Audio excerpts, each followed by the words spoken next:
Kamati ya sera ya fedha ilifanya kikao chake cha kawaida jana tarehe 1 mwezi wa 4 kufanya tathmini ya mwenendo wa uchumi na riba ya Benki Kuu.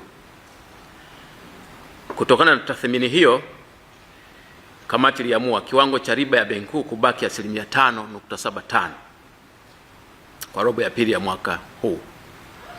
Kiwango hicho kilionekana ni sahihi kwa sasa katika kudhibiti mfumuko wa bei, kubakia ndani ya lengo la 3 hadi 5.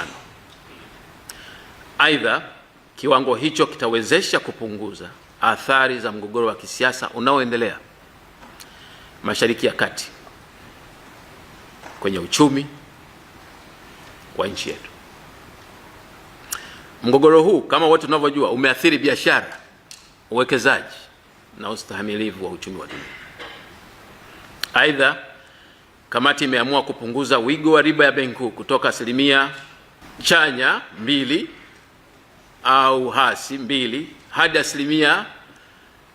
chanya ya 1.5 au hasi 1.5 kuanzia mwezi Aprili mwaka huu. Sasa lengo la hatua hii ni kuboresha ufanisi wa utekelezaji wa sera ya fedha katika kuhakikisha mfumuko wa bei unabaki ndani ya lengo na kuchochea ukuaji wa uchumi.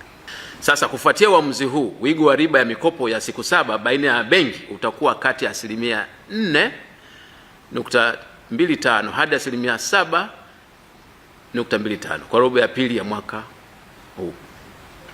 Hivyo Benki Kuu itatekeleza sera ya fedha kwa lengo la kuhakikisha kuwa riba ya mikopo ya siku 7 baina ya benki inabakia ndani ya wigo huu.